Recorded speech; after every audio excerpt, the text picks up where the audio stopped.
Obviously, it's been a little bit since we saw you fight here in Australia. Your last fight was back in the tiny octagon of the Apex. So how good does it feel to be fighting, back in Australia again? Yeah, good to fight back home. Good to be home. So I'm pumped. Is fighting in Perth maybe even easier than fighting, back home in Sydney? Because I remember they had like the welcome to the country ceremony and they spoke about you specifically, and it felt like you were maybe had to do a lot more media when fighting in Sydney as opposed to Perth. No, it's all the same. I still feel like I'm doing a bit of media, but it's home, so I suppose it goes with it. You got matched up with Jairzinho, and he said he wouldn't use the term happy, but he said it was nice having to prepare for an opponent that he didn't think was going to be shooting on his legs or grappling or anything. So when they matched you up with Jairzinho, were you looking forward to just getting in there, getting in a fist fight? Yeah, definitely. It's I suppose it's a good fight for both of us.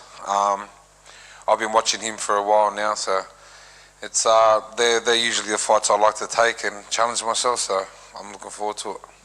I saw on your social media you used the phrase like, my head ain't been too good the last couple of years. I guess as much as you can talk about it, like what was exactly going on in your life that maybe you cleared up? We're normal people, we got shit goes on, and we deal with it certain ways. I feel like my head's been other places other than fighting, so, and it's been showing in my performances. So, but that's how life goes, and we roll on and we roll through. So I feel like I've gotten over that and ready to roll.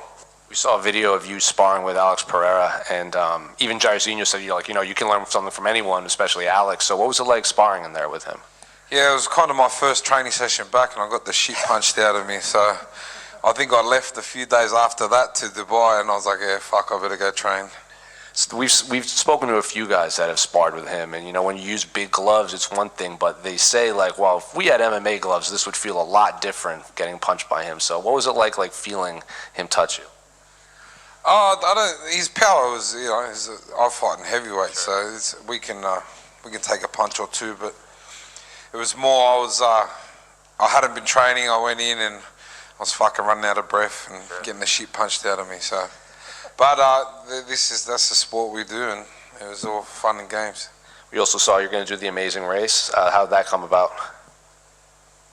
Yeah, the Amazing Race. They just kind of popped up, and I thought it's a bit out of my thing, but it was a great experience that I'll get to do with my brother, and people from where I'm from usually wouldn't get to experience things like that, so it was a great opportunity, and we took it and ran with it. And just two quick ones for me, unrelated to your fight. I don't know if you saw, but in November, they're going to implement some of the rule changes that will allow 12 to 6 elbows, and it's redefined the grounded opponent rule. You can no longer play the game with just a hand on the ground. So I'm curious, did you hear about these rules, and do you think it's been a long time coming? I don't even think I know the actual rules. So what's, you can kick him in the face? So you can't soccer kick them, but you need, some fighters will put their hands on the ground to avoid getting elbowed or kneed or anything, and now they need another part. You can't just prop your hand up and be considered grounded. If my hand's on the ground, I'm probably tapping out, so it's probably not for me. Sure. And I think I know your answer, but how do you see the main event playing out between Israel and Dricus? I think it's going to be a great fight, but I have to back my boy Izzy.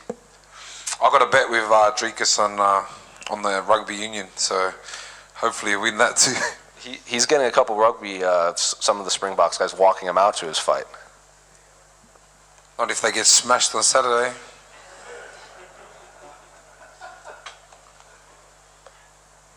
Tai, back here. The last time you were in Australia, as mentioned, you were fighting in Sydney.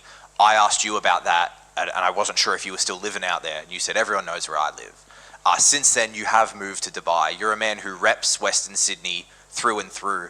Why make that decision, and how difficult was it? I didn't move there. I lived in Dubai for 3 years when I was on my little winning streak, and Dubai is just a real good place for me. I just go there, I just tune in, and I got one thing to think about, and that's fighting. When I'm home, I got friends, family, I got a few businesses that I have to, and when my head's all around, I'm not thinking about fighting. So, and I'm a normal bloke, there's parties, there's birthdays, I'm usually the first one there. So to be away and to sacrifice those things, it's kind of better for me and just keeps my head on the fight.